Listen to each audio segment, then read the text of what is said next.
뉴스 속 경제 이슈는 더 쉽고 깊게, 최신 고용 동향은 더 빠르게 전해드리는 고용브리핑 365 시간입니다.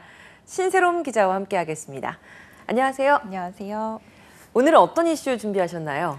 네, 오늘은 MZ세대의 업무 방식을 이야기하는 소울리스좌를 얘기해 보려고 합니다. 소울리스좌요? 저는 처음 들어보는데요. 네, 이 무슨 좌라는 것은 어떤 분야에서 경지에 달한 사람을 뜻하는 말인데요. 네. 영혼 없음을 뜻하는 소울리스와 합쳐져서 영혼 없이 일하지만 이 분야에서만큼은 최고라는 찬사로 쓸 때 하는 말입니다. 네. 대체 어떤 의미인지 잘 모르겠다 이런 분들이 있으실 텐데요. 네. 바로 이 영상 보시면 아, 이거구나 하실 겁니다.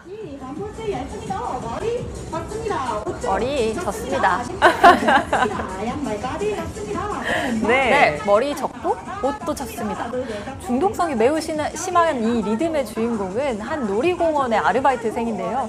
허공을 응시하는 듯 무표정한 눈빛과 또 놀이기구 탑승 안내를 하는 기계적인 말을 속사포처럼 뿜어내는 이 랩 같은 영상에 직장인들이 공감 버튼을 마구 누른 겁니다. 네. 댓글들을 살펴봤더니요. 직장인들은 가장 적은 에너지로 최대 효율의 에너지를 내고 있다. 그러네요. 이렇게 평가했습니다.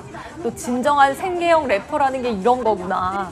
오랜 시간 노력하지 않고는 이런 건 나올 수가 없지. 고수의 향기가 나와. 이런 평가도 있었습니다. 맞아요. 이게 굉장히 영혼이 없어 보여도 정말 많은 연습 끝에 나올 것 같아서 저는 프로 같다는 생각이 들었거든요. 네, 맞아요. 이 영상 속의 주인공의 모습이 고된 업무를 해내다가 어떤 경지에 이르는 직장인의 모습과 크게 다르지 않다는 맞아요. 겁니다. 계속해서 똑같은 설명을 하는 건 정말 쉽지 않잖아요. 그쵸. 이런 이야기를 듣는 고객도 지칠 수 있죠.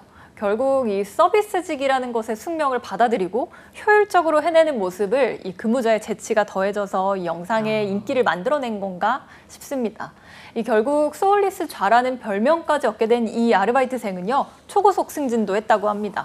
이 놀이공원 시즌 광고까지 찍었잖아요. 맞죠? 네, 맞아요. 놀이공원 광고를 찍고 이제는 홍보실로 자리를 옮겼다고 합니다. 새로운 도전에 나서게 된 건데요. 평범했던 아르바이트생에서 하루아침에 광고 모델, 또 홍보실까지 이 소울리스좌의 저력을 보여준 거죠. 네, 맞습니다. 이런 소울리스좌, 영혼 없는 경지에 이른 아르바이트생의 모습에 K 직장인들 공감하는 게 분명히 있을 텐데 어떤 이유가 가장 클까요? 네, 공감한 세대들을 좀 봤더니 2030 세대가 많았습니다. 이 MZ세대 직장인들을 중심으로 큰 공감과 인기를 얻은 건데요. 일에 영혼을 갈아 넣는 수준은 아니지만 내 할 일은 하고 또 무심한 듯 보이지만 내일은 잘해야 한다. 이런 모습이 2030 세대들의 주변을 떠올리게 한다는 겁니다. 실제로 소울리스좌는 MZ세대의 일하는 방식을 대변하기도 합니다. 무심한 듯 효율적으로 일을 하고 또 영혼을 갈아 넣진 않지만 주인의식도 없지만 할 일은 하는 것. 그것이 바로 MZ세대의 업무 방식이기 때문인데요. 네, 맞아요. 그러니까 뭔가 근데 사실 무조건 일에 과몰입해서 칭송받는 게 과거였다면 요즘에는 일과 어느 정도 적당한 거리를 두면서 나의 삶도 지키고 내 건강도 지키면서 일을 하는 게 낫다라고 생각하는 분들도 많이 생겼더라고요. 그렇죠. 워라밸이 중요해진 만큼 이 MZ세대가 생각하는 회사와 일의 의미, 또 일을 대하는 방식이 확연히 달라졌다는 걸 알 수 있는데요. MZ세대에게 과거와 같이 회사에 충성하라는 말은 절대 통하지 않습니다. 주인의식을 좀 가져 이렇게 얘기하면 난 주인이 아닌데 내가 왜 주인의식을 갖는 거야? 맞는 말이에요, 사실. 네. MZ세대에게 회사는 계약 관계라는 거죠. 맞아요. 필요에 따른 대등한 계약 관계. 그게 바로 회사라는 겁니다. 그렇기 때문에 공정한 보상을 중시하고 또 과거 세대처럼 내 삶을 희생하는 것은 또 내 삶을 모두 희생하고 회사에 바치는 건 안 된다는 겁니다. 맞아요. 사실 오히려 이렇게 어느 정도 거리를 두지 않고 너무 과몰입을 하다 보면 번아웃 증후군이라고 요즘 많이 얘기를 하는데 이렇게 부작용에 빠지는 경우들도 있잖아요. 맞습니다. 이 자신이 하는 일에 최선을 다하는 것을 넘어서 나의 체력, 감정, 모든 것을 쏟아붓게 되면 오히려 말씀하신 번아웃으로 이어지기가 쉬운데요. 2020년을 기준으로 한국의 연평균 노동시간은 1,908시간입니다. OECD 38개 회원국 중에서 세 번째로 긴 시간입니다. 지난해 한 조사에서 10명 중에 6명은 최근 1년 동안 번아웃 증후군을 경험했다고 답했을 정도입니다. 그런 면에서 적당한 거리를 두면서도 자기 할 일은 다 하는 이 업무 처리 방식이 굉장히 효율적인 것 같아요. 네, 여기에 공감을 하느냐, 그렇지 못하느냐가 바로 세대 차이를 드러낼 수도 있을 것 같은데요. 어떠세요? 공감하죠. 공감하지 않으세요? 네, 저는 격공합니다. 이 MZ세대의 칼퇴 문화는 이런 MZ세대의 업무 스타일도 잘 보여주는데요. 업무 시간이 끝나면 난 집에 갈 거야. 칼같이 퇴근하는 거죠. 상사가 퇴근했는지는 눈치 보지 않겠다. 난 오늘 할 일 다 했어. 이게 중요한 거죠. 네. 그러면서도 제일 중요한 거, 놓치지 말아야 할 것은 내 할 일을 아주 잘하는 프로다운 모습인 거죠. 이런 근본적인 업무 방식의 차이가 있는 게 바로 MZ세대와 기성세대가 회사에 대해서 갖는 기대치가 다르기 때문이 아닐까 싶어요. 네, 과거 세대들은 이 회사를 통해서 승진하고 내가 생존하고 또 높은 급여를 받기 위해서 더 노력하는 일잘러를 목표로 했다면 네. 지금의 MZ세대는 자아 성취, 주체적인 사회생활, 또 나의 성장을 중심에 둔다는 것이 좀 다릅니다. 이 한 설문조사에서 MZ세대가 직업을 통해 이루고 싶은 1순위 목표는 개인의 역량 향상과 발전이었고요. 바짝 뒤쫓은 2위는 바로 연봉과 워라밸이었습니다. 영혼은 없지만 본인이 해야 할 일은 프로답게 해내는 것이 바로 MZ세대의 일하는 방식이 되는 셈인데요.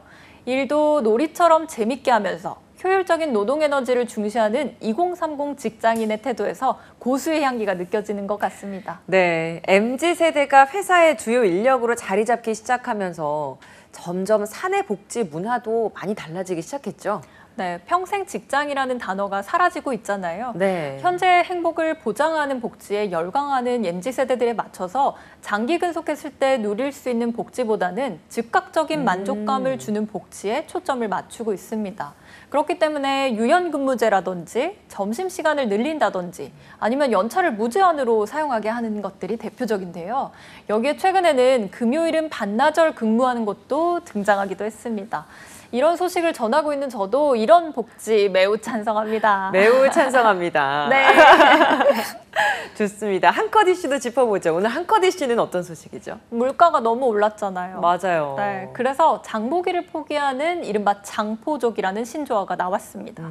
이런 부담을 덜어주기 위해서는 소용량, 소포장 제품들이 최근 늘고 있다고 하는데요. 어디일 것 같으세요? 편의점이죠. 맞습니다. 그죠? 바로 맞추시네요. 네. 요즘에 정말 대형마트 못지않게 이 편의점의 품목도 정말 다양해졌더라고요. 네. 대형마트에 정육 판매대를 옮겨놓은 것처럼 삼겹살, 항정살, 스테이크. 아니 삼겹살도 네. 있는지는 저 몰랐거든요. 네, 삼겹살도 팔고 있습니다. 있어요. 네. 아. 신선 코너를 옮겨놓은 것처럼 마늘도 있고 고추, 대파 다 있습니다. 그런데 특징은 이런 야채들이 소분돼서 판매된다는 겁니다. 이렇게 물가가 껑충 뛴 상황에서는 뭐든 많이 사는 게 좀 부담이 되잖아요. 그렇죠. 이렇다 보니까 마트보다는 편의점을 찾는 이들이 많아졌다고 합니다. 실제 한 편의점에 따르면 지난달에 이런 소용량 채소나 과일 매출이 지난해 같은 기간보다 약 25% 늘었고 냉장육의 수요도 늘면서 10%대의 성장률을 보이고 있는 것으로 나타났습니다. 이 주머니 사정에 부담을 느낀 소비자들이 많아지니 앞으로 마트와 편의점의 경쟁은 더 치열해질 것 같습니다. 네. 마라톤 완주에 페이스 조절이 필요한 것처럼 프로답게 지속 가능한 노동을 하려면 일과 자아 사이에 적정한 거리 두기가 필요하지 않을까요? 오늘도 일하는 모든 노동자를 응원합니다. 오늘 신재롬 기자와 함께했습니다. 고맙습니다. 감사합니다.